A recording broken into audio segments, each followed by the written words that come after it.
আমার নবীজি শুনতে পেলেন লোহিত সাগরের পাশ দিয়ে ঘেসে ঘেসে আবু জেহেল তার নেতৃত্বে 1000 সৈন্য নিয়া বদর প্রান্তর পর্যন্ত পৌঁছে গেছে। নবীর কানে যখন সংবাদ চলে গেছে, ইহুদিরা যোগসাজশ এগুলো প্যাঁচ লাগায় দিছে।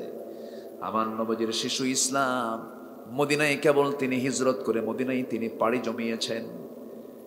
এমন সময় যখন এই যুদ্ধের প্রিপারেশন নিয়ে যখন আবু জেহেল কাছাকাছি জায়গা মদিনা থেকে 80 মাইল দূরে বদর প্রান্তরে যখন হাজির হয়ে গেছে, আমার নবীজি বলেন, সাহাবীরা শোনো, বদর যুদ্ধের ডাক এসেছে, কারা কারা যাবে বলো? লাব্বাইকা ইয়া রাসূলুল্লাহ, আমরা প্রস্তুত আছি ইয়া রাসূলুল্লাহ, আমরা রাজি আছি, আমরা যাব। রাসূল বলেন, শোনো, যুদ্ধে যাবে তো, কিন্তু তোমাদের কিন্তু কারো বাপ আসছে, কারো ভাই আসছে, কারো ছেলে আসছে, কারো জামাই আসছে, তোমরা কি পারবে নাকি? সঙ্গে সঙ্গে বলছেন, ইয়া রাসূলুল্লাহ, কোনো সমস্যা নাই, আমরা আমাদের জীবনের চাইতে আপনাকে সবচাইতে বেশি ভালোবাসি হুজুর, টেনশন করবেন না। সাহাবে কেরাম কিনা রাসূল রওনা দিবেন। সৈন্য সংখ্যা কম, ঘোড়াও নাই, অস্ত্রও নাই। আমার নবীজি খেজুর গাছের কিছু ডাল কিছু সাহাবীদের হাতেও তুলে দিলেন। ছোট্ট 2টা বাচ্চা, আফরার, মদিনার আফরার ছেলে 2জন, মুয়াজ, ছোট্ট 2টা বাচ্চা নবীর সামনে এসে দাঁড়ায় গেছে। দাঁড়ায় বলছে, হুজুর, শুনলাম যোদ্ধা নাকি কম হয়েছে, মুজাহিদ নাকি সংকট পড়েছে, যদি প্রয়োজন মনে করেন আপনি আমাদের 2জনকে পারমিশন দিয়ে দেন হুজুর, আমরা যুদ্ধে যাব। রাসূল বলেন, ফিটনেস নাই, বয়স নাই, তরবারি ধরবে তার শক্তি নাই, দিতে পারবো না। বড়জন বলে, হুজুর অন্তত আপনি আমাকে দেন, কারণ ওর চাইতে আমি একটু লম্বা আছি, বয়স একটু বড় আছে, আমার হাতের শক্তি বেশি। ছোটজন বলে, ইয়া রাসূলুল্লাহ, ওকে যদি পারমিশন দেন আমারও দিতে হবে, কারণ শক্তি বেশি ওর নয়, শক্তি আমার বেশি, বয়স ওর বেশি। কি আগ্রহ তাদের মধ্যে কাজ করেছে! আমার নবীজি মুস্কি মুস্কি হাসি মারলেন আর বললেন, দেখি 2জন কুস্তি লাগো। কুস্তি লেগেছে, বড়জন ছোটজনকে নিচে ফেলে দিল, ছোটজন নিচ থেকে, ইন্নাল হামদালিল্লাহিল আকরামিল্লাযী খালাকাল ইনসানা ওয়া কাররামা ওয়া আল্লামাহু মিনাল বায়ানি মা লাম ইয়ালাম فسبحان الذي لا يحصى امتنانه باللسان ولا بالقلم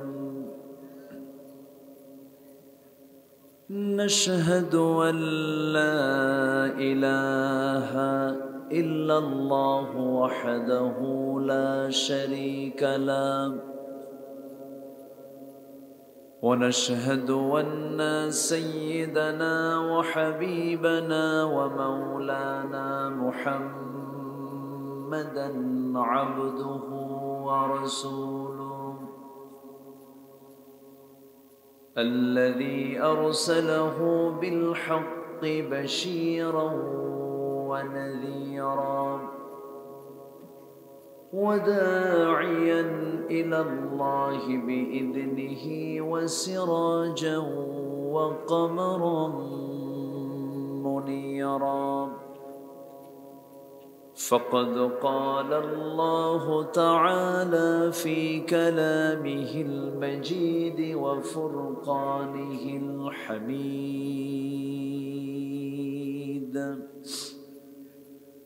أعوذ بالله من الشيطان الرجيم بسم الله الرحمن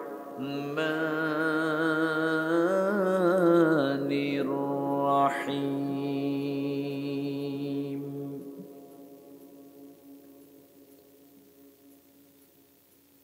يا أيها الذين آمنوا لا تتخذوا آباءكم وإخوانكم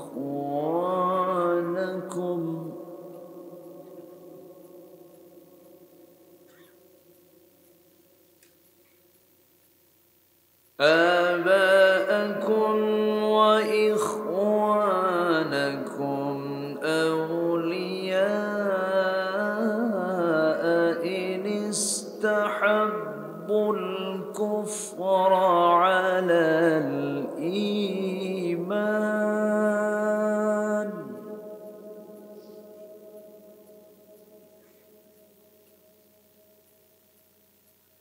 ومن يتولهم منكم فأولئك هم الظالمون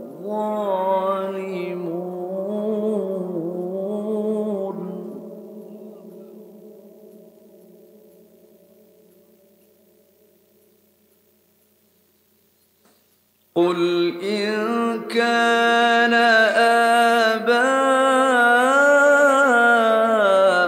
آباؤكم وأبناؤكم وإخوانكم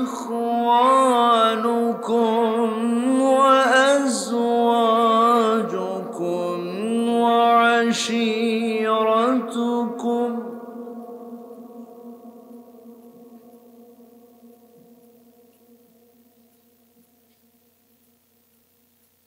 وعشيرتكم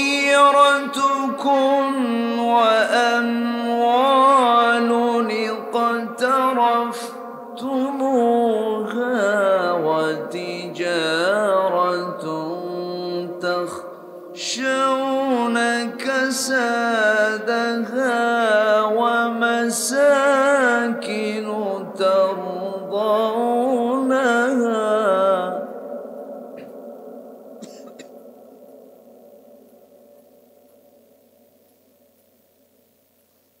ومساكن ترضونها أحب إليكم من الله ورسوله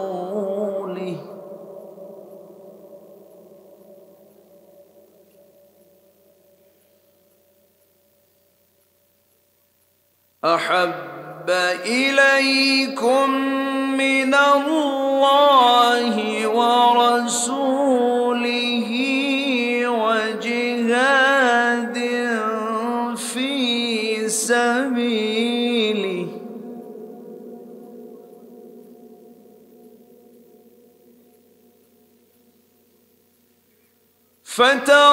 فتربصوا حتى يأتي الله بأمره والله لا يهدي القوم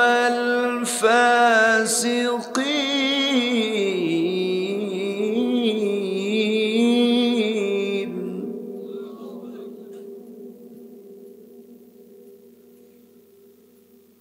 والله لا يهدي القوم الفاسقين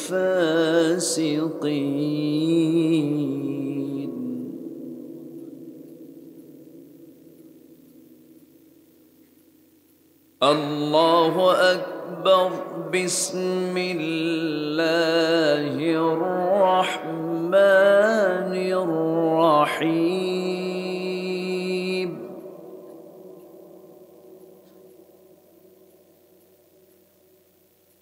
إن الله وملائكته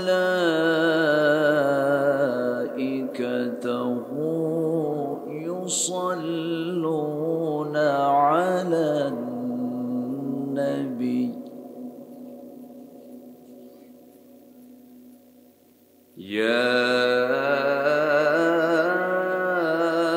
أيها الذين آمنوا صلوا عليه وسلموا تسليما اللهم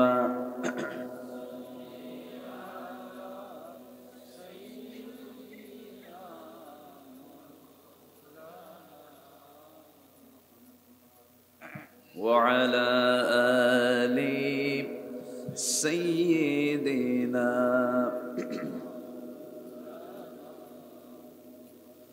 একটু মোহাব্বত দিয়ে নবীর প্রেমে মাতোয়ারা হয়ে জবান খুলে একটু উচ্চ আওয়াজে সবাই বলুন আল্লাহুম্মা সাল্লি আলা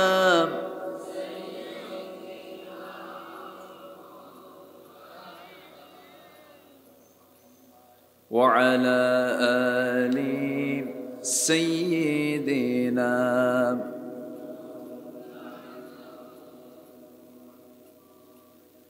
সবাই বলুন বালাগাল উলা বিকামালিহি কাশাফাত তুজা বিজামালিহি হাসুনাত জামিউ খিসালিহি সাল্লু سورة يوسف بدار حكمة لقمان ما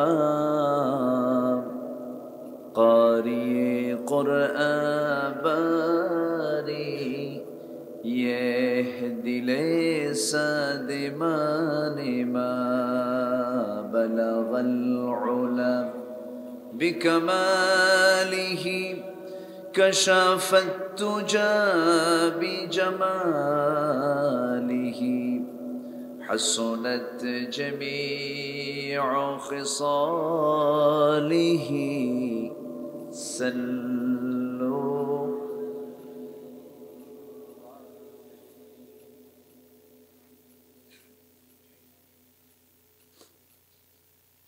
প্রাকৃতিক সৌন্দর্যের অপরূপ লীলাভূমি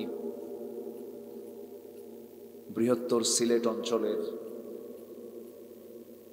সুনামগঞ্জ জেলার দোয়ারা বাজার উপজেলার মঙ্গলপুর বাজার উষার আলো ইসলামিক সোসাইটি কর্তৃক আয়োজিত দারুল হেরা মাদ্রাসা মাঠে অনুষ্ঠিত দ্বিতীয় বার্ষিকী তাফসীরুল কোরআন মাহফিল 2024 12 জানুয়ারিতে অনুষ্ঠিত আজকের এই মহৎ আয়োজনের সম্মানিত সুযোগ্য সভাপতি, মানুষ গড়ার কারিগর, উস্তাজুল আসাতিজা, এলাকার কৃতি সন্তান, নন্দিত আলেমে দ্বীন, ঐতিহ্যবাহী শাহজালাল জামিয়া ইসলামিয়া পাঠানটোলা কামিল মাদ্রাসার অনারেবল প্রিন্সিপাল মুহতারাম মাওলানা লুৎফুর রহমান হুমায়দি হাফিজাহুল্লাহ, আজকের মাহফিলের বরেণ্য অতিথি কথা বলেছেন আমার অনুজ বিশিষ্ট ইসলামী চিন্তাবিদ মুহতারাম মাওলানা ইমরুল হাসান জাফরি, উপস্থিত হাজরাত উলামায়ে কেরাম, ফদলায়ে ইজাম, সুশীল সমাজ, জাতির শ্রেষ্ঠ সন্তান, শিক্ষক মণ্ডলী, জাতির বিবেক সাংবাদিক বৃন্দ, সামনে উপস্থিত তাওহীদের পতাকাবাহী, কালেমার ঝান্ডাবাহী, দ্বীন ইসলামের নরসারদুল বীর মুজাহিদ, প্রাণ প্রিয় সম্মানিত দ্বীনি ভাইরা, আড়ালে বসে আছেন শ্রদ্ধেয়া সম্মানিতা মা বোনেরা। আলোচনার সূচনায় আনুষ্ঠানিকতার মধ্য দিয়ে আমার পক্ষ থেকে আবারও দিল খোলা সালাম, আসসালামু আলাইকুম ওয়া রাহমাতুল্লাহি তাআলা ওয়া বারাকাতুহু।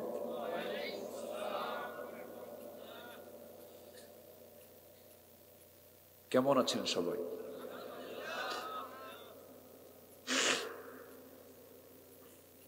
ভালো আছি, এটাই তো সবচাইতে বড় একটা নিয়ামত। সিহহাতাকা ক্বাবলা মারাদিক, আমার রাসূল বলেছেন 5টি অবস্থা আসার আগে 5টি অবস্থাকে গনিমত মনে করে, ইগতানিম খামসান ক্বাবলা খামসিন।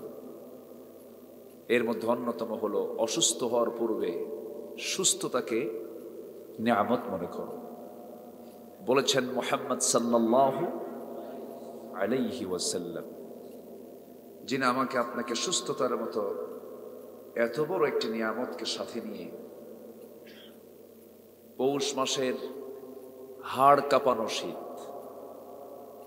এর মাঝে যারা এসেছেন, আমি মনে করি একজন বীর মুজাহিদের ভূমিকা পালন করেছেন, যিনি আমাকে আপনাকে এমন সুন্দর একটা আয়োজনে এই বৈরী আবহাওয়ায় বলবো, এই প্রতিকূল আবহাওয়ার মাঝে প্রচন্ড শীতের ভিতরে যারা আমরা আসতে পেরেছি জান্নাতের টুকরায়, শুকর আদায় করছি, মুহাব্বাতান বলে উঠছি আলহামদুলিল্লাহ। আবারও বলছি আলহামদুলিল্লাহ। চিৎকার মেরে বলছি আল্লাহুম্মা ইন্নী আসআলুকা আল হুদা ওয়াত তুকা ওয়াল আফাফা ওয়াল গিনা। সবাই বলি আল্লাহুম্মা লাকা আসলামতু ওয়া বিকা আমানতু ওয়া আলাইকা তাওয়াক্কালতু ওয়া ইলাইকা আনাবতু ওয়া বিকা খাসামতু। আমরা আল্লাহ তাআলার শুকর আদায় করে নিলাম। সম্মানিত হাজিরিন, আমার পূর্বে যারা কথা বলেছেন অত্যন্ত দামি, দলিল নির্ভর, যুক্তি নির্ভর, তথ্যবহুল আলোচনা আমার পূর্বে এখানে আলোচিত হয়েছে। আমি শেষ ক্লাসে এসে কিছু ভাঙ্গাচোরা কিছু কথা বলতে চাচ্ছি। আমাকে সময় দেওয়া যাবে তো? আমাকে সময় দেবেন সবাই? জোরে বলি ইনশাআল্লাহ। আমি যখন রাস্তা দিয়ে আসতেছিলাম ভাবলাম এটি কি রাস্তা না পুলসিরাত? কঠিন অবস্থা। এ রাস্তায় যদি কোনো ডেলিভারি রোগী যদি যায়, আমার তো মনে হয় হসপিটাল যাওয়া লাগবে না। কঠিন অবস্থা।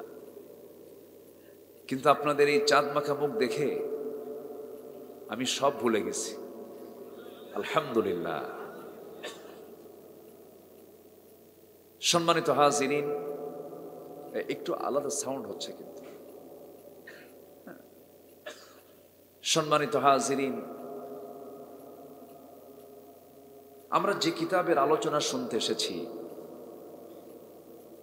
এই কিতাব আল্লাহ তাআলা নাজিল করেছেন আজ থেকে ১৫০০ বছর আগে। সেই যুগে মাইক ছিল, রাস্তা পাকা ছিল, কোনো কার গাড়ি ছিল, বিমান ছিল, সাবমেরিন ছিল, কিছুই কিন্তু ছিল না।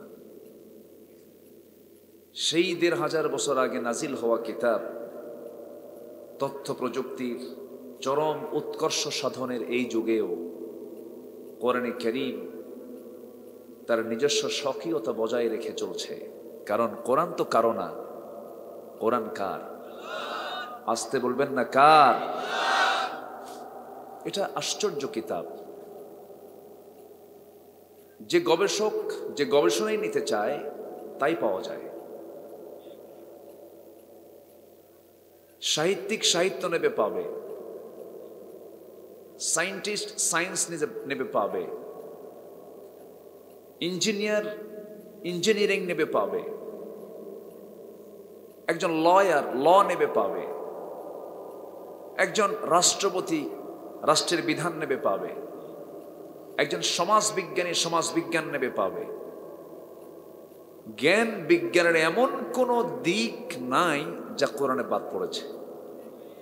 জোরে বলি সুবহানাল্লাহ। এর মধ্যে অঙ্ক আছে। কি আছে? অঙ্ক আছে। কেমন করে দেখেন, কোরআন কিন্তু আলাইহা 19। কোরআন হচ্ছে 19 সংখ্যার উপরে প্রতিষ্ঠিত। সংখ্যা তথ্যের একটা বিশাল মিল আছে এই কিতাবের, যেটা মানুষের পক্ষে এটা মিল রেখে এমন কিতাব রচনা করা সম্ভব নয়। সুবহানাল্লাহ। যেরকম কোরআনে কারীমের সবচেয়ে বড় সূরার নাম কি বলুন তো? সূরাতুল বাকারা। আল্লাহ তাআলা কিন্তু প্রাণীর নামে অনেক সূরা দিয়েছেন। বাকারা মানে গাভী, নামল মানে পিঁপড়া, আনকাবুত মানে হলো মাকড়সা, ফিল মানে হাতি। আছে না? আছে না? আচ্ছা, সবচেয়ে বড় সূরা হলো সূরাতুল বাকারা, যার আয়াত সংখ্যা হলো 286। 286টি আয়াত সম্বলিত আল্লাহ তাআলা এই বিশাল মানব জীবনের জন্য মোটামুটি প্রয়োজনীয় সকল সাইট আল্লাহ তাআলা এই সূরার মধ্যে তুলে ধরেছেন।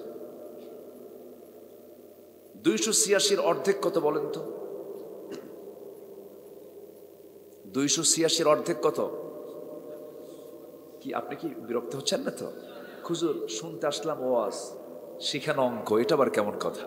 এরকম চিন্তা করতেছেন না তো? আবার প্রশ্ন করলে মনোযোগটা বাড়ে। 286-র অর্ধেক কত? 143। অর্থের সাথে আল্লাহ তাআলা আয়াতটাও সেট করে দিয়েছেন জায়গা মতো। দেখেন আল্লাহ তাআলা 286 আয়াত সম্বলিত সূরা বাকারার ঠিক মাঝখানের আয়াতটা দিয়েছেন 143। মহান রব্বুল আলামিন আয়াতে কি বলছেন?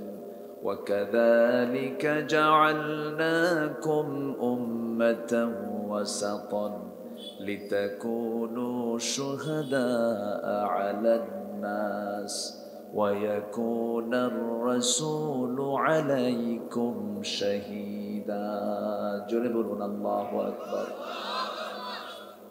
আমি এমনই করে তোমাদেরকে আমি মধ্যমপন্থী উম্মত করে এই দুনিয়াতে পাঠিয়েছি।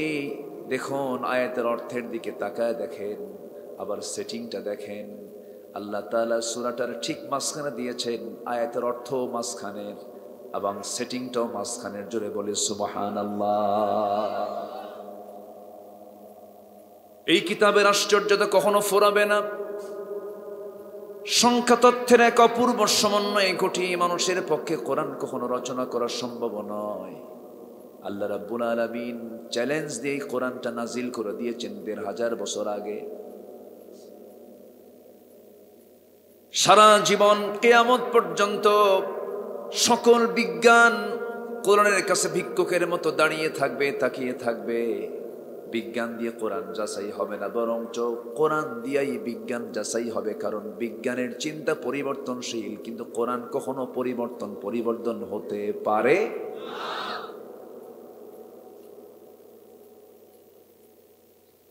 সৌরজগতের তথ্যবিদরা বলল একবার পৃথিবী নয় সূর্য ঘোরে, আবার বলল সূর্য না পৃথিবী ঘোরে, এখন ওদের মাথায় ঘোরে। সারা জীবন তথ্য চালাতেই থাকবে, কিন্তু শেষ হবে না। কিন্তু আল্লাহ তাআলা বিজ্ঞানের সূরা, সায়েন্সের সূরা, সৌরজগতের সূরা, সূরা ইয়াসিন, আল্লাহ রাব্বুল আলামিন সূরা ইয়াসিনে কত আগে জানিয়ে দিলেন, লাশ-শামসু ইয়ানবাগি লাহা আন তুদরিকাল কমারা ওয়ালাল-লাইলু সাবিকুন নাহার ওয়া কুল্লুন ফি ফালাকিন ইয়াসবাহুন। জোরে বলুন আল্লাহু আকবার।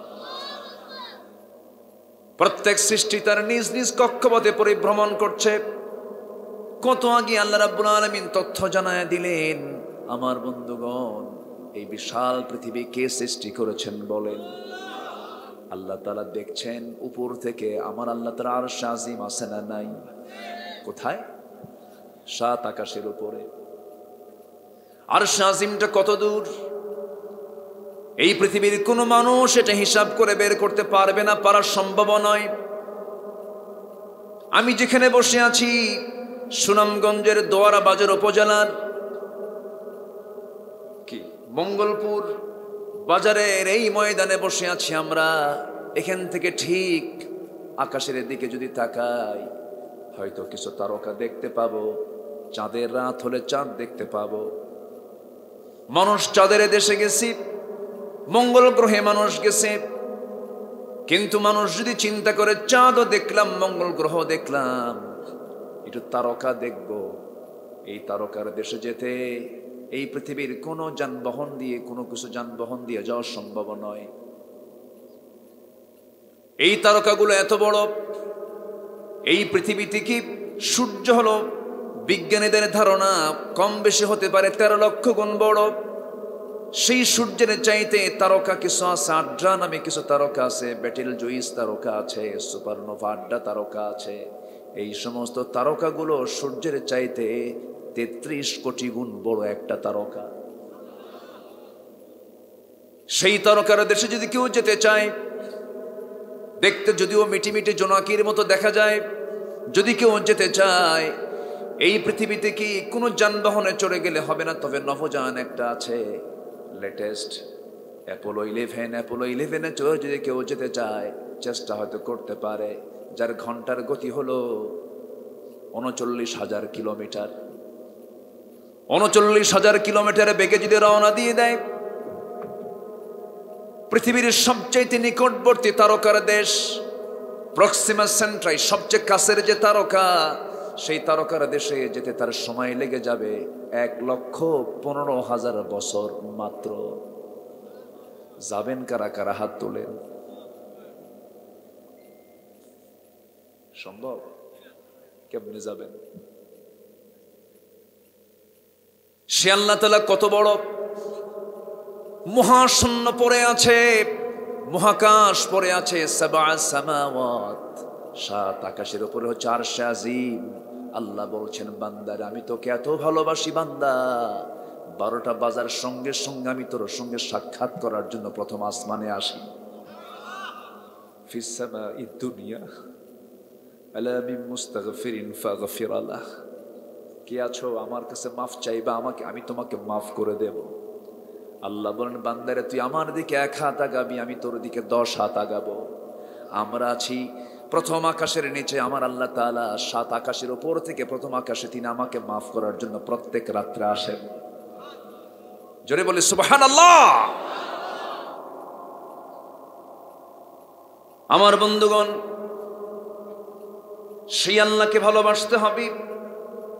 আমি যে আয়াত 2টা আজকে তেলাওয়াত করেছি, মূলত ভালোবাসা নিয়ে আজকে আমার সাবজেক্ট।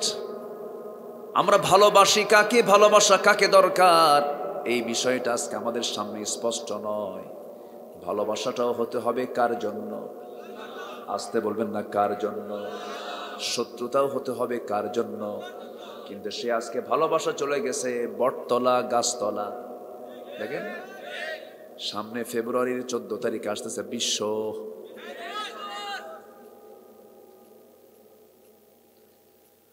আমার বন্ধুগণ, আমরা বন্ধু খুঁজে পাই না।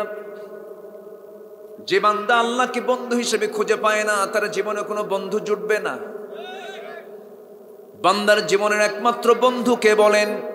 ইন্নামা ওয়ালিয়্যুকুমুল্লাহু ওয়া রাসূলুহু ওয়াল্লাযীনা আমানু আল্লাযীনা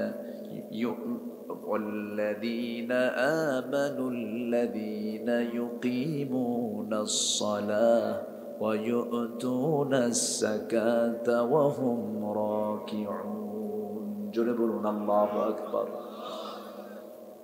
মুমিনদের জীবনের বন্ধু হবে 1 নাম্বার কে বলেন? আসতে বলবেন না, কে? আল্লাহ হবেন 1 নাম্বার বন্ধু। নাম্বার 2 বন্ধু হবেন মুহাম্মদ সাল্লাল্লাহু আলাইহি সাল্লাম। নাম্বার 3 বন্ধু হবে যারা ঈমানদার। কিন্তু আজকে আমরা বন্ধু বানাই কাকে? বন্ধু বানানো দরকার কাকে? আমরা বন্ধু যদি বানাতেই হয়, পরামর্শ নেব আমরা কার কাছ থেকে? আসতে বলবেন না, কার কাছ থেকে? আল্লাহর কাছ থেকে। আমার ভাইয়েরা, 1 রাত পেয়েছি আমি, 1 জায়গায় 2 রাত 3 রাত আলোচনা করতে পারলে তৃপ্তি ভরে সুন্দর করে কথাগুলো বলা যায়। কিন্তু সেই সুযোগটা পাবো কই? একদিনই তো হতে দেয় না মাহফিল, ঠিক আছে না? আগে মাহফিলের একটা সৌন্দর্য ছিল, একটা জায়গায় 2 দিন 3 দিন ধরে মাহফিল হতো। এখন তো একদিন করাই মুশকিল। কি যেন একটা ভয় কাজ করে তাদের মাঝে। কোরআন বলতে যাওয়া, কোরআন শুনতে যাওয়া যাদের কাছে ভয়ের কারণ, তারা হচ্ছে মুনাফিক। তারা কি? কোরআন শুনলে গা জ্বলে, আছে না? আসতে বলবেন না, আছে না নাই? আচ্ছা, আমাকে সময় দেবেন তো নাকি? প্রথমে আমি ভাবলাম লোকজন কই, কিন্তু আপনারা যেই রকম চালাক তা তো বুঝি নাই। আলহামদুলিল্লাহ, জোরে বলি আলহামদুলিল্লাহ। জেলার নাম হলো সুনাম, যার কোনো দুর্নাম নাই, তাই না? সুনাম। আল্লাহ আমাদের সবাইকে সুনামের সাথে চলার তৌফিক দান করুন। জোরে বলি আমিন। নামের বাস্তবায়ন যেন আমরা করতে পারি, এই তৌফিক দান করুন। জোরে বলি আল্লাহুম্মা আমিন। কি সুন্দর নাম, সুনাম না? সুনাম। আমি যেখান থেকে তেলাওয়াত দিয়ে শুরু করেছি, সূরাটার নাম হলো সূরাতুত তাওবা। সূরাতুত তাওবা। আমার পাশে যিনি বসে আছেন, আমার মন চাচ্ছে কি জানেন, আমি বসে আমি ওনার আওয়াজ শুনি। সামনের সামনে বেশি বলাও ঠিক না। হাজারো আলেমের তিনি উস্তাজ, এই এলাকার কৃতি সন্তান। আসলে দাঁত থাকলে তো দাঁতের মর্যাদা বোঝা যায় না। সম্মানিত ভাইয়েরা, একটা আলেমের যে দাম কত, একটা আলেমের যে মর্যাদা কত, আমার রাসূল নিজে বলেছেন, আল উলামা ওয়ারাসাতুল আম্বিয়া। নবীদের উত্তরাধিকারী, নবীদের ওয়ারিস হচ্ছে আলেম ওলামা। যদি বলি সুবহানাল্লাহ, ইন্নামা ইয়াখশাল্লাহা মিন ইবাদিহিল উলামা। কি দামি কথা আল্লাহ তাআলা আলেমদের শানে প্রয়োগ করেছেন। এরকম একজন রত্নকে আপনারা পেয়েছেন, এলাকাবাসী ধন্য। বলি আলহামদুলিল্লাহ, জোরে বলি আলহামদুলিল্লাহ। কুন আলিমান আও মুতাআল্লিমান আও মুস্তামিআন আও মুহিব্বান ওয়ালা তাকুন খামসান ফাতুহলিক। আল্লাহু আকবার। সম্মানিত ভাইয়েরা, সূরা তাওবার 23 এবং 24 এই দুটো আয়াত আমি তেলাওয়াত করেছি। এখানে আল্লাহ তাআলা ঈমানদারকে ডাকছেন। কাকে ডাকছেন বলেন তো? ঈমানদারকে ডাকছেন। এখানে যারা বসে আছে আমরা সবাই কি ঈমান আনছি না ইনশাআল্লাহ? আলহামদুলিল্লাহ। ঈমান এনেছি তো? ঈমান এনেছি আমরা। আমার দেশে কিন্তু বহু লোকের নামও আছে ঈমান আলী, আছে না?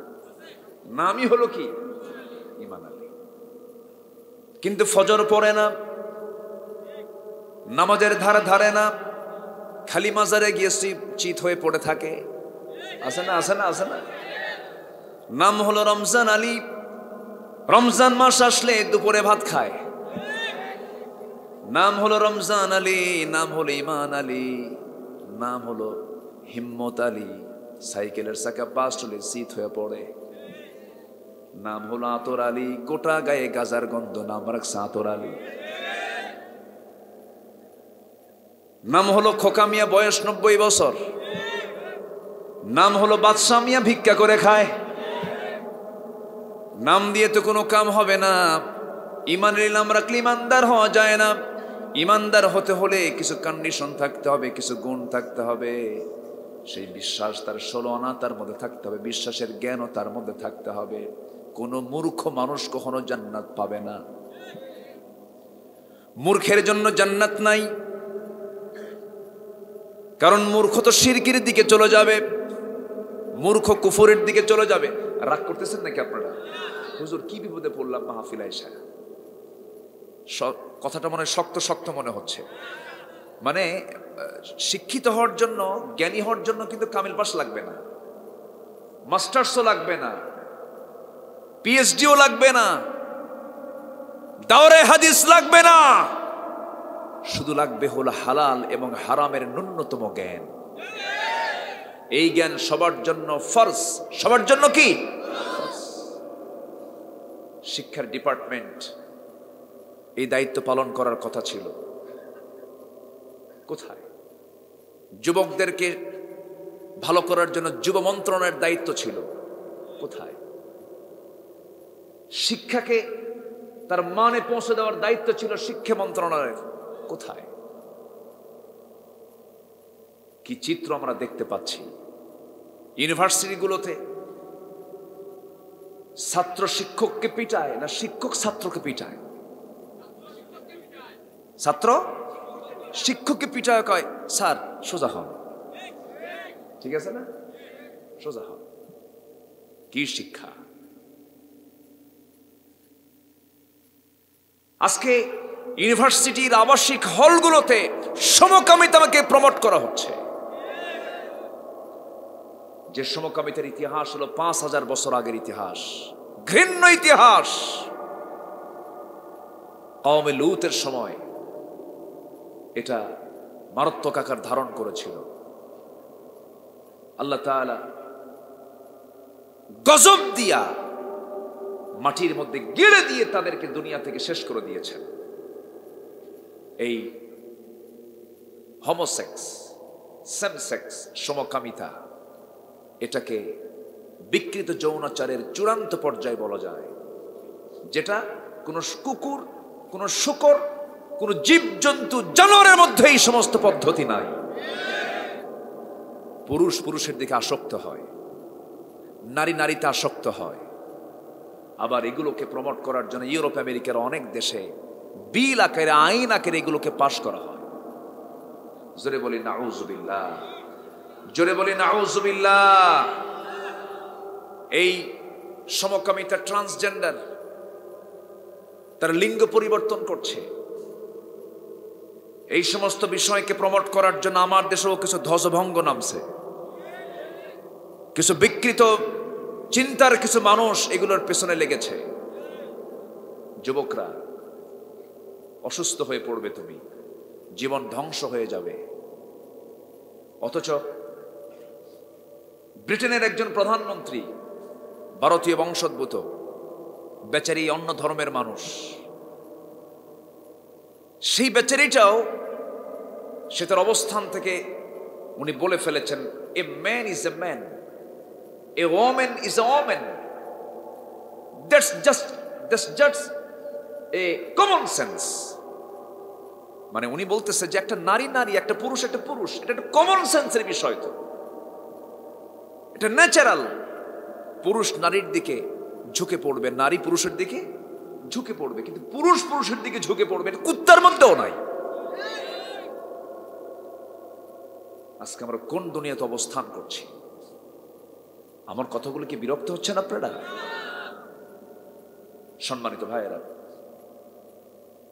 পৃথিবীকে ধ্বংস করার জন্য, নৈতিকতাকে মিশিয়ে দেওয়ার জন্য ইউরোপ আমেরিকা তারা উঠে পড়ে লেগেছে। ইসলামকে কেমনে নির্মূল করে দেওয়া যায়? ইসলাম নির্মূল হবে না। ইসলাম ছিল, আছে, থাকবে। ওরা চায় বাইতুল আকসাকে হাতে নিতে, এটাও পারবে না। জোরে বলি ইনশাআল্লাহ, জোরে বলি ইনশাআল্লাহ। কিন্তু মুসলমানকে জ্ঞানী হতে হবে। মুসলমানকে কি হতে হবে? আমাদের আব্বাকে, জোরে বলেন আমাদের আব্বাকে, মূর্খ না জ্ঞানী? ওয়াল্লামা আদামাল আসমাআ কুল্লাহা, আল্লাহ তাআলা আদম আলাইহিস সালামকে সকল জ্ঞানের শিক্ষা দিয়েছেন, সকল কিছুর নাম কুল্লাহা। পৃথিবীর এমন কোন জিনিস নাই যে জিনিসের নামটা আমার আব্বা জানতেন না। সেই জ্ঞানী পিতার সন্তান আমরা। আমরা কি মূর্খ হব না জ্ঞানী হব? জ্ঞানী হতে হবে। বাবার সুনামকে ধরে রাখতে হবে। আমরা শিখবো, আমরা জানবো, জানতে এসেছি, জানার আগ্রহ থাকতে হবে। প্রথম হুকুম নামাজ নয়, প্রথম হুকুম রোজা নয়, প্রথম হুকুম হলো ইকরা, পড়ো পড়ো পড়ো। কার নামে? আসতে বলবেন না, কার নামে? আল্লাহ। না পড়লে ঈমান টিকে রাখা যাবে না। না জানলে পরে জান্নাতের রাস্তা চেনা যাবে না। সিরাতুল মুস্তাকিম কোনটা আমরা বুঝতে পারবো না।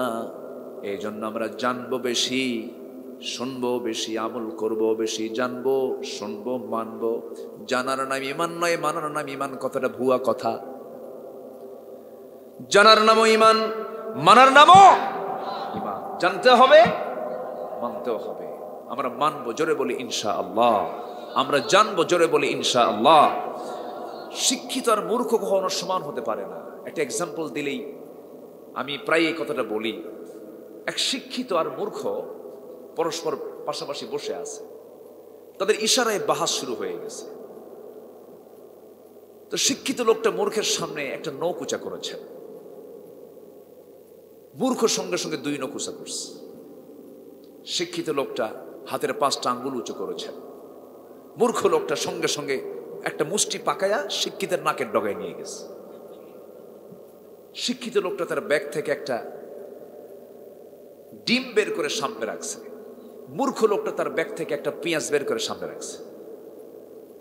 শিক্ষিতকে বলা হলো আপনি বাহাস করে বুঝলেন কি? কে বলেছে সে মূর্খ মানুষ? সে তো আমার চেয়েও জ্ঞানী। কেন? আমি যখন নখ উঁচু করলাম, আমি বুঝাই দিলাম ইলাহা মাত্র একজন, লা ইলাহা ইল্লাল্লাহ। সে 2 নখ উঁচু করে আমার উত্তরকে মজবুত করে বলল, হ্যাঁ ইলাহা একজনই হবে, 2 ইলাহা কখনো হতে পারে না। সে আমার উত্তরকে মজবুত করে দিয়েছে। জ্ঞানীর ধারণা। আমি যখন 5 আঙ্গুল উঁচু করলাম, তখন বুঝালাম বুনিয়াল ইসলামু আলা খামসিন, ইসলামের বেনা হলো 5টা।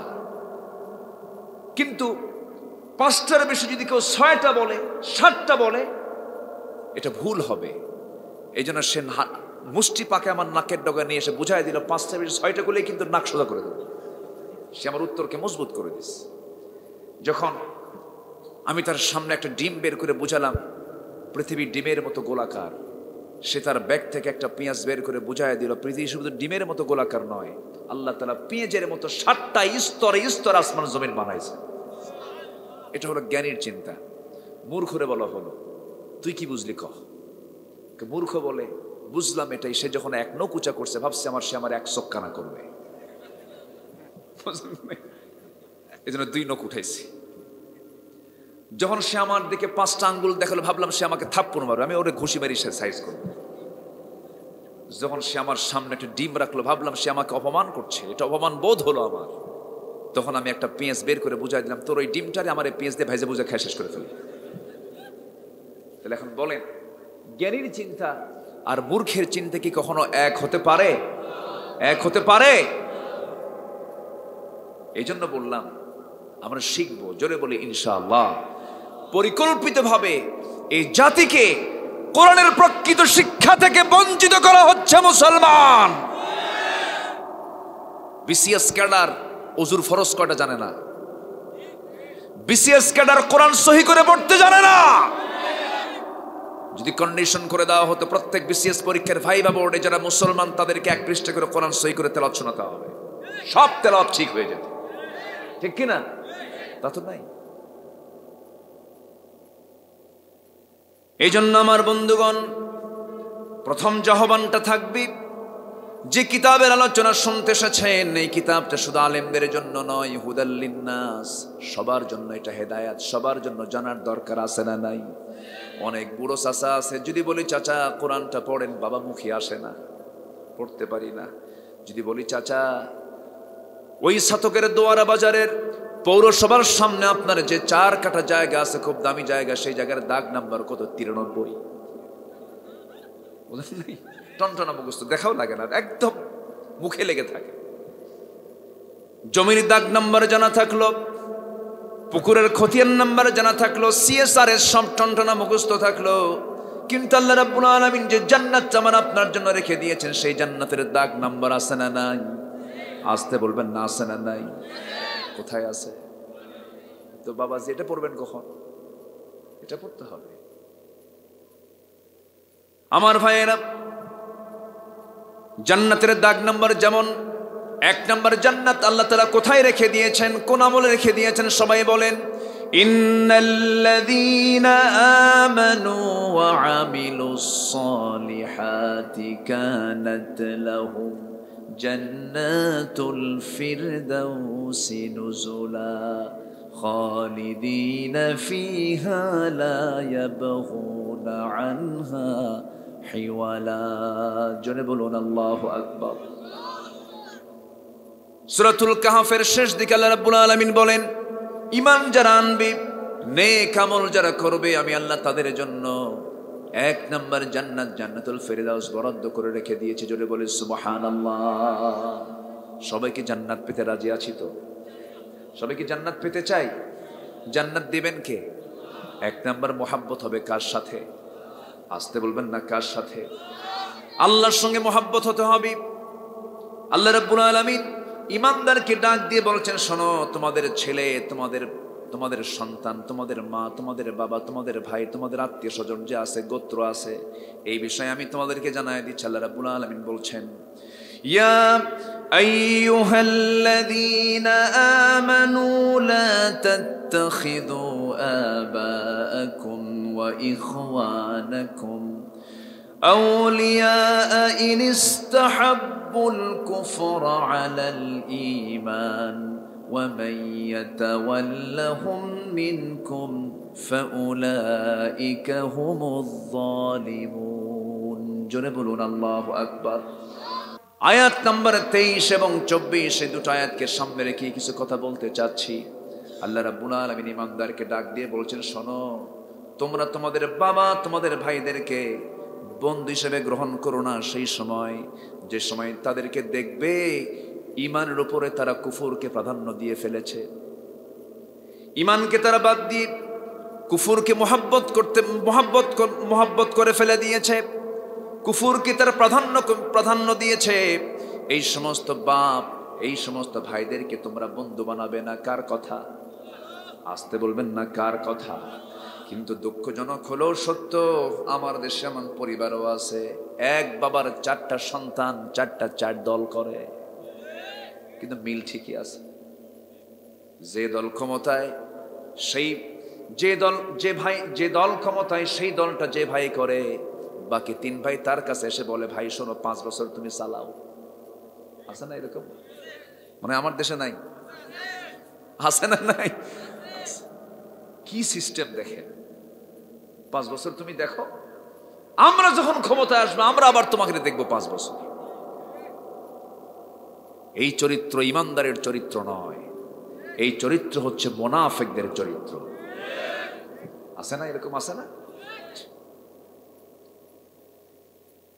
আমার বন্ধুগণ, পৃথিবীতে জন্ম নিয়েছি আমরা, বাবার প্রতি টান, ভাইয়ের প্রতি টান, স্ত্রীর প্রতি টান, সন্তানের প্রতি টান, আল্লাহ রাব্বুল আলামিন এগুলো দিয়ে দিয়েছেন। আল্লাহ তাআলা এই মহব্বত গুলো দিয়ে দিয়েছেন, কিন্তু এরপর আল্লাহ তাআলা কন্ডিশন করে দিয়েছেন, শোনো, এই মহব্বত, এই ভালোবাসা ঠিকই থাকবে, কিন্তু সকল কিছুর ঊর্ধ্বে মহব্বত রাখতে হবে 1 নম্বর কার জন্য? আসতে বলবেন না, কার জন্য? আল্লাহর জন্য রাখতে হবে। আমার ভাইয়েরা, যদি এমনটা না করে, ওই পিতা ওই ভাইকে যদি কুফরি তারা করছে, জুলুমের পথ তারা বেছে নিয়েছে, ফুসুকির পথ তারা বেছে নিয়েছে, শিরকির পথ তারা বেছে নিয়েছে, এরপরও যদি কোনো বান্দা ঈমানদার, যদি ঈমানদারকে ডাক দিয়ে বলছেন আল্লাহ তাআলা, কোনো ঈমানদার যদি এমনটা আচরণ করে থাকে, সেই বাবা সেই ভাইদেরকে যদি বন্ধু বানায়, আল্লাহ বলছেন ফাউলাইকা হুমুয যালিমুন, এরাই হলো জালিম। এরা কি বলেন? জালিম। সাহাবে কেরামদের ইতিহাস দেখলে এগুলো খুঁজে পাওয়া যায়। বদর যুদ্ধ, হক বাতিলের যুদ্ধ তো অবশ্যই। বদর যুদ্ধ হলো ভাই ভাইয়ের যুদ্ধ, বদর যুদ্ধ হলো পিতা পুত্রের যুদ্ধ, ভাই, তারপরে বদর যুদ্ধ হলো জামাই শ্বশুরের যুদ্ধ, বদর যুদ্ধ হলো একই গোত্রের যুদ্ধ, বদর যুদ্ধ হলো আত্মীয়ের যুদ্ধ। সাহাবে কেরাম কি বাবার দিকে তাকাইছেন? ভাইয়ের দিকে তাকাইছেন? ছেলের দিকে তাকাইছেন? আমার রাসূল যখন রমজান মাসে, যে বছর প্রথম রমজানের রোজা ফরজ হয়, 2য় হিজরিতে, আমার নবীজি সাহাবে কেরাম কিনে 16টা রোজা রাখলেন। কয়টা বলেন? কয়টা? 16টা। আমার নবীজি শুনতে পেলেন লোহিত সাগরের পাশ দিয়ে ঘেসে ঘেসে আবু জেহেল তার নেতৃত্বে 1000 সৈন্য নিয়া বদর প্রান্তর পর্যন্ত পৌঁছে গেছে। নবীর কানে যখন সংবাদ চলে গেছে, ইহুদিরা যোগসাজশ সেগুলো প্যাঁচ লাগায় দিছে। আমার নবীজির শিশু ইসলাম মদিনায় কেবল তিনি হিজরত করে মদিনায় তিনি পাড়ি জমিয়েছেন। এমন সময় যখন এই যুদ্ধের প্রিপারেশন নিয়ে যখন আবু জেহেল কাছাকাছি জায়গা, মদিনা থেকে 80 মাইল দূরে বদর প্রান্তরে যখন হাজির হয়ে গেছে, আমার নবীজি বলেন, সাহাবীরা শোনো, বদর যুদ্ধের ডাক এসেছে, কারা কারা যাবে বলো? লাব্বাইকা ইয়া রাসূলুল্লাহ, আমরা প্রস্তুত আছি ইয়া রাসূলুল্লাহ। আমরা রাজি আছি, আমরা যাব। রাসূল বলেন, শোনো, যুদ্ধে যাবে তো, কিন্তু তোমাদের কিন্তু কারো বাপ আসছে, কারো ভাই আসছে, কারো ছেলে আসছে, কারো জামাই আসছে, তোমরা কি পারবে নাকি? সঙ্গে সঙ্গে বলছেন, ইয়া রাসূলুল্লাহ, কোনো সমস্যা নাই, আমরা আমাদের জীবনের চাইতে আপনাকে সবচাইতে বেশি ভালোবাসি হুজুর, টেনশন করবেন না। সাহাবে কেরাম কিনে রাসূল রওনা দিবেন। সৈন্য সংখ্যা কম, ঘোড়াও নাই, অস্ত্রও নাই। আমার নবীজি খেজুর গাছের কিছু ডাল কিছু সাহাবীদের হাতেও তুলে দিলেন। ছোট্ট দুইটা বাচ্চা, আফরার, মদিনার আফরার ছেলে দুইজন, মুআজ, ছোট্ট দুইটা বাচ্চা নবীর সামনে এসে দাঁড়ায় গেছে। দাঁড়ায় বলছে, হুজুর, শুনলাম যোদ্ধা নাকি কম হয়েছে, মুজাহিদ নাকি সংকট পড়েছে, যদি প্রয়োজন মনে করেন আপনি আমাদের দুইজনকে পারমিশন দিয়ে দেন হুজুর, আমরা যুদ্ধে যাব। রাসূল বলেন, ফিটনেস নাই, বয়স নাই, তরবারি ধরবে তার শক্তি নাই, দিতে পারবো না। বড়জন বলে, হুজুর অন্তত আপনি আমাকে দেন, কারণ ওর চাইতে আমি একটু লম্বা আছি, বয়স একটু বড় আছে, আমার হাতের শক্তি বেশি। ছোটজন বলে, ইয়া রাসূলুল্লাহ, ওকে যদি পারমিশন দেন আমারও দিতে হবে, কারণ শক্তি বেশি ওর নয়, শক্তি আমার বেশি, বয়স ওর বেশি। কি আগ্রহ তাদের মধ্যে কাজ করেছে। আমার নবীজি মুস্কি মুস্কি হাসি মারলেন আর বললেন, দেখি দুজন কুস্তি লাগো। কুস্তি লেগেছে, বড়জন ছোটজনকে নিচে ফেলে দিল। ছোটজন নিচ থেকে বড় ভাইয়ের কানটা মুখের মধ্যে নিয়ে এসে কানের মধ্যে মুখ ঢাকায় বলে, ভাই রে, একসঙ্গে খাই, ঘুমাই, চলাফেরা করি, তুই একা একা যুদ্ধে যাবে, আমার কি যাওয়ার ইচ্ছা হয় না। গায়ের শক্তি একটু কমায় দে, তোর বুকের উপর উঠে একটা বারের জন্য প্রমাণ করে দিই নবীর সামনে আমিও শক্তিতে কম নই। আমার নবীজি প্রচন্ড খুশি হয়ে গেলেন, আল্লাহর দরবারে দোয়া করলেন, দুজনকে পারমিশন দিলেন। মুআজ আফরার ছেলেদয় দুজনকে পারমিশন দিয়ে দিলেন। যুদ্ধের ডাক চলে এসেছে, আমার নবীজি রওনা দিয়েছেন, সাহাবে কেরামকে নিয়ে রওনা দিয়েছেন। ওই বদর যুদ্ধে যখন রাসূল রওনা দিবেন, সাহাবে কেরাম যুদ্ধে যাচ্ছেন, কেউ যাচ্ছেন ভাইয়ের বিরুদ্ধে, কেউ যাচ্ছেন বাবার বিরুদ্ধে, কেউ যাচ্ছে ছেলের বিরুদ্ধে, কেউ যাচ্ছে জামাইয়ের বিরুদ্ধে, কেউ যাচ্ছে শ্বশুরের বিরুদ্ধে। ইসলাম তেমনই, দিন তেমনই। আমার নবীজি সাহাবে কেরামকে নিয়ে যখন রওনা করলেন, সাহাবে কেরাম নবীর সঙ্গে সঙ্গে যায় আর বলে, হুজুর রোজাটা কি করব? রাসূল বলেন, রোজাটা ভেঙে ফেলো, ফাইদাতুম মিন আইয়ামিন উখার, রোজা পরে রাখা যাবে, যুদ্ধে বিজয়ী হতে হবে। সাহাবে কেরামকে নিয়ে রোজা ভেঙে আমার নবীজি বদর নামক প্রান্তর পর্যন্ত চলে গেলেন। না খাওয়া রাসূল রমজান মাসে 16টা রোজা রেখেছেন। গায়ে শক্তি নাই, কিন্তু রোজা রাখলে গায়ে শক্তি কমে না বাড়ে? কমে যায়, কিন্তু ইমানের শক্তি বাড়ে, তাকওয়াটা বেড়ে যায়। সাহাবা কেরাম মাত্র 16টা রোজা রেখে তাকওয়ার গুণে গুণান্বিত হয়ে পরিপূর্ণতা নিয়ে সাহাবা কেরাম রাসূলের নেতৃত্ব অবলম্বন করে তারা বদর নামক প্রান্তর পর্যন্ত চলে গেলেন। আমার নবীজি যুদ্ধের সামনে গিয়ে দাঁড়ালেন। নবীজি সবার পিছনে না সবার আগে, নামাজেও আগে, যুদ্ধেও, সমাজেও, সব জায়গায় নেতা, সব জায়গায় বিপদে আগে থাকবে, সব সময় সে আগে থাকবে। কিন্তু আজকের সমাজের নেতৃত্বের বৈশিষ্ট্য হলো, যত রক্ত লাগে দেব, প্রয়োজনে লোক পাঠাবো, কিন্তু আমি যাব না। আসলে এরকম আসে না? আসে না? কিন্তু ইসলামী নেতৃত্ব কেমন? আমার রাসূল সবার পিছনে, সবার আগে, সবার আগে। আমার নবীজি সবার আগে দাঁড়ালেন, সাহাবায়ে কেরামকে যুদ্ধের জায়গাগুলো দেখিয়ে দিলেন, বিভিন্ন জায়গাগুলো সেটিং করে দিলেন। প্রথম কাতারে ওই মুআজ সামনে প্রথম কাতারে দাঁড়ায় এক সাহাবীকে ডাক দিয়ে বলে, চাচা, আমরা তো যুদ্ধ করতে আসছি, সবার সঙ্গে আমরা যুদ্ধ করব না, সবার বিরুদ্ধে আমরা যুদ্ধ করব না, আমরা একটা ব্যক্তির বিরুদ্ধে যুদ্ধ করতে আসছি, সেটা কে? আবু জেহেল। সঙ্গে সঙ্গে সাহাবী বলতেছে, আবু জেহেল কেন এত রাগ তোমাদের বলো? শুনছি রাসূলকে নাকি খুব কষ্ট দিত। হব্বুর রাসূল, রাসূলকে কি মোহাব্বত করেছেন তারা। এই ছোট্ট দুইটা বাচ্চার কথা শুনে বলতেছি, তোমরা কি পারবে নাকি শুধু চাচা চিনায়ে দেন? রাসূলকে কষ্ট দিয়েছে, রাসূলকে মক্কা থেকে বের করে দিয়েছে আবু জেহেল, খুব কষ্ট দিত সব সময়, শুনেছি, একটু দেখায় দাও তো। দূর থেকে দেখায় দিতেছে, ওই যে ঘোড়ার পিঠে বসে আছে, দুই পাশে পা ছেড়ে দিয়া, চতুর্দিকে সৈন্যরা তাকে পাহারা দিচ্ছে। কুরাইশদের লিডার আবু জেহেল সেখানে বসে আছে ঘোড়ার পিঠে। ওই যে দেখা যায়, বলতে দেরি হলো, যেতে দেরি হলো না, সিংহের মতো গর্জন দিয়া বাস পাখির মতো উড়ন্ত হয়ে এই ছোট্ট দুইটা বাচ্চা চলে গেছে তাদের মধ্যে, তারা টের পায় নাই। ছোট্ট তরবারি, ছোট্ট হাত, ছোট্ট মানুষ, দুই পাশে দুইজন দাঁড়ায় গেছে। এমন সময় ওই মুআজ দুজন চোখের ইঙ্গিত দিয়া, চোখের ইশারা দিয়া সঙ্গে সঙ্গে দুজনে সজোরে একসঙ্গে তরবারি চালায় ফেললো। আবু জেহেলের দুই পায়ে মেরে দিল। ওই যে আবু জেহেল ওই ঘোড়ার পিঠ থেকে ধরাশয়ী হয়ে জমিনে পড়ে গেছে। কোমর সোজা করে আবু জেহেল আর কখনো দাঁড়াতে পারে নাই। যেরকম আল্লাহু আকবার। বিজয়ের জন্য কি শক্তি দরকার না ঈমান দরকার? সংখ্যা দরকার না ঈমান দরকার? ঈমান আগে দরকার, মজবুতি দরকার ঈমানের। আমার বন্ধুগণ, আবু জেহেল ধরাশয়ী হয়ে পড়ে গেল।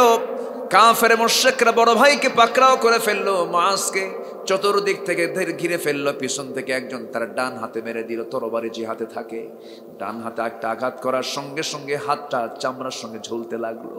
তরবারি ঝনঝন করে পড়ে গেল। যুদ্ধ করবে কেমনে?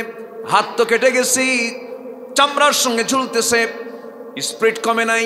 দৌড় মেরে গিয়ে বাম হাতে তরবারি তুলে নিয়েছেন, বাম হাতে যুদ্ধ চালাচ্ছেন, তরবারি চালাচ্ছেন। এমন সময় ডান হাতে চামড়া ঝুলন্ত হাতটা বাম হাতে সে ধাক্কা খায়। ডিস্টার্ব হচ্ছে মনে করে ওই যুদ্ধের মাঝে হঠাৎ করে বাম পায়ের নিচে ডান হাতটা ঝুলন্ত হাতটা রেখে এমন জোরে টান মারলেন, হাতটা ছিটকে পড়ে গেছে। বাম হাতে যুদ্ধ করতে করতে বাম হাতও কেটে ফেলে দিল। দুই হাত থেকে যখন তরবারি ঝনঝন করে পড়ে গেল, ছোট্ট বাচ্চা এতিমের মতো সামনে দাঁড়ায় আছে। তরবারি দিয়া গর্দান হাঁকায়া দিল, মস্তকটা ছিন্ন হয়ে গেল। দুনিয়া থেকে বিদায় হয়ে এই সমস্ত মুজাহিদরা বুঝায় দিল, দুনিয়ার মুসলমান আল্লাহর জমিনে দিন কায়েমের জন্য আল্লাহ রাসূলকে মোহাব্বত করতে গিয়ে জীবনটা কেমন করে দিতে হয়, কেমন করে দিতে হয়, কেমন করে দিতে হয়। যেরকম সুবহানাল্লাহ। আমার বন্ধুগণ, সেই যুদ্ধের মধ্যে আরেকজন সাহাবী উবাইদ ইবনুল জাররাহ রাদিয়াল্লাহু তাআলা আনহু নিজের পিতাকে সামনে দেখতে পেলেন।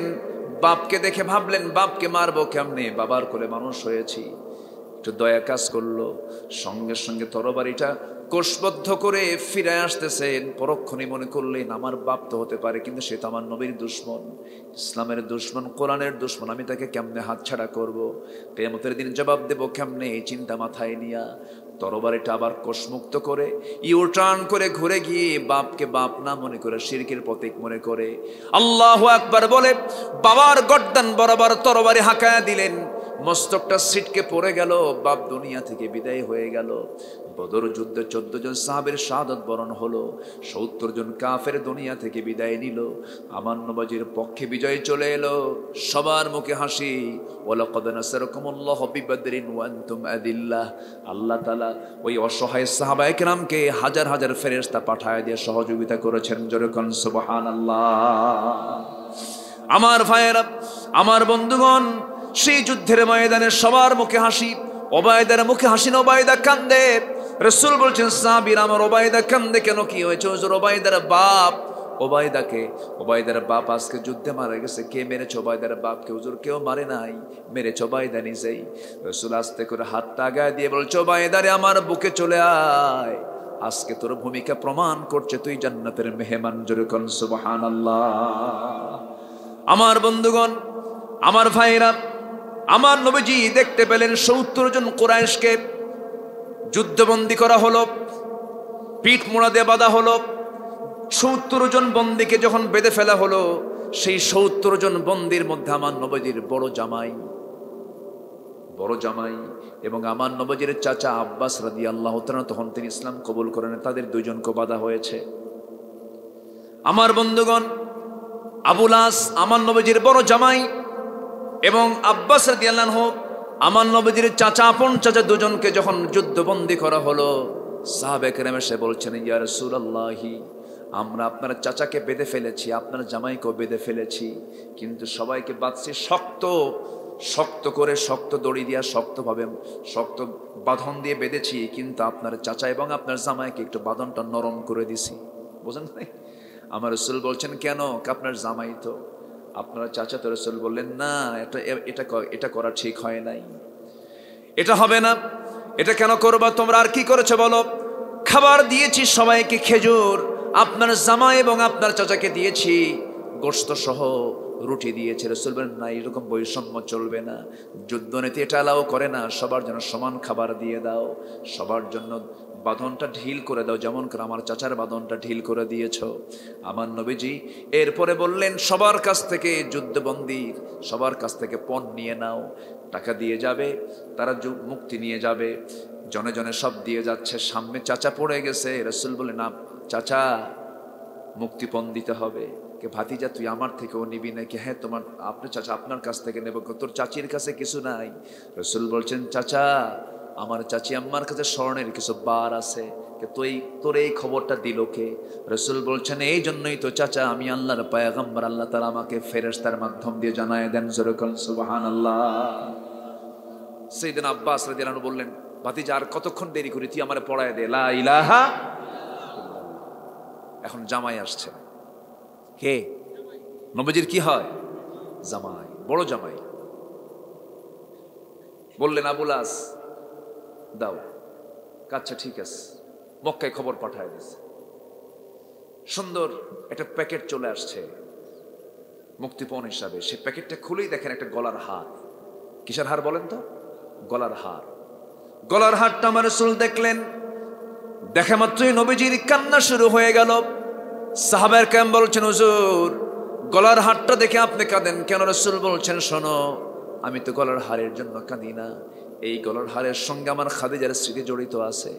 আমার খাদিজা যখন তার বড় মেয়েকে বিয়ে দেয়, খাদিজা তার গলার হারটা তার বড় মেয়েকে বিয়েতে উপহার দেয়। আমার খাদিজার কথা মনে হয়ে গেছে বলে আমার চোখে পানি আসছে। সাহাবায়ে কেরাম বললেন, ইয়া রাসূলুল্লাহি, চিন্তা করবেন না, দেখি গলার হারটা আমরা নেব না। রাসূল বললেন, শোনা আবুল আস, তুমি আমার মেয়েকে তোমার ঘরে রাখতে পারবা না। মুশরিকের ঘরে আমার মেয়ে থাকতে পারে না। তুমি তো ঈমান আনো নাই, তোমার মুক্তিপণ হলো, তোমাকে মুক্তি দেওয়া হলো, বিনিময়ে তোমার সঙ্গে আমার শর্ত হলো, মক্কায় যাওয়ার সঙ্গে সঙ্গে আমার কলেজার টুকরা মেয়েকে আমার ঘরে পাঠায় দিবা। মুশরিকের সঙ্গে সংসার হবে না। ঈমান তেমন একটা বিষয়ের নাম, সংসার পর্যন্ত হতে পারে না, ঠিক কি না? আমার মেয়েকে আমার ঘরে পাঠায় দিবা। আল্লাহ রাব্বুল আলামিন সেই জন্য বলছেন, সেকেন্ড আয়াতে কি বলছেন? 24 নম্বর আয়াতে কি বলছেন? قل إن كان آباؤكم وأبناؤكم وإخوانكم وأزواجكم وعشيرتكم وأموال اقترفتموها وتجارة تخشون كسادها ومساكن ترضونها أحب إليكم من الله ورسوله وجهاد في سبيله فتربصوا حتى يأتي الله بأمره والله لا يهدي القوم الفاسقين। জোরে বলুন আল্লাহু আকবার। আমি কি আলোচনা চালাবো? কারো কোনো সমস্যা নাই তো? বলি আলহামদুলিল্লাহ। কতক্ষণ শুনবেন আপনার আলোচনা? সারা রাত? এদিকে জানাজা সহ? খুব সুন্দর আপনারা। বলি আলহামদুলিল্লাহ। এত ভদ্র শ্রোতা খুব কম হয়। কি সুন্দর করে বসে আছেন সুনামের সাথে। সুনামগঞ্জে অনেক এলাকা আছে ওস্তাজ, অনেক এলাকা দেখেছি শ্রোতাগুলো শুধু নড়াচড়া করে। একটা মাছ আছে যে মাছটা ভর্তা করে খাওয়ায়, আজকে খাওয়াইছে জাকির রাই। কি মাছ বলে ওটা? স্যাঙ্গি মাছ। আচ্ছা, যেটা খালি নড়াচড়া করে। এটাকে যদি আপনি ওজন করার জন্য কোনো পাত্রে তুললেন, কিন্তু আধা মিনিট আপনি হিসাব নিলেন না, থাকে আবার সরে যায়। তো কিছু কিছু এলাকার শ্রোতা আছে শুধু নড়াচড়া করে। কিন্তু আমি লক্ষ্য করলাম অত্যন্ত ভাব গম্ভীর্যের সাথে, অত্যন্ত মনোযোগ দিয়ে, পিন পতন নীরব হয়ে আপনারা কথাগুলো শুনছেন। বলি আলহামদুলিল্লাহ। সম্মানিত ভাইয়েরা, সেকেন্ড আয়াতের দিকে আমি আসলাম। শ্রোতা তো বহু মানের থাকে, মাহফিল আমরা যখন কথা বলি তখন আমরা দেখি যে কারা কারা আসছেন, চেহারাগুলো দেখি, মানুষগুলোকে দেখি, প্রতিদিন দেখি। আমরা ব্যালেন্স করে আমরা যদি কথা না বলি তাহলে অনেকে হয়তো কিছু কথা বুঝবেন না, আবার অনেকের কাছে কিছু কথা খুব সহজ মনে হবে, কিন্তু এটা তো অবাল বৃদ্ধ বনিতা। ক্লাসে আলিম ক্লাসে গেলাম, সেখানে এক শ্রেণীর ছাত্র পাওয়া যায়, কিন্তু এখানে কি এক শ্রেণীর ছাত্র বলেন তো? ছোট্ট বাচ্চাও আছে, বুড়াও আছে, আবার ইয়াং শ্রেণী আছে, আবার মাদ্রাসা পড়ুয়া আছে, কলেজ পড়ুয়া আছে। সবগুলোকে ব্যালেন্স করে আমাদের কথা একটু বলতে হয়। কষ্ট হচ্ছে না তো আপনাদের? বলি আলহামদুলিল্লাহ। এখানে আল্লাহ তাআলা 8টা জিনিসের চাইতেও বেশি মহব্বত করতে বলেছেন। কাকে? আল্লাহ তাআলা বলেছেন তুই আমাকে 8টা জিনিসের চাইতে বেশি ভালোবাসবি।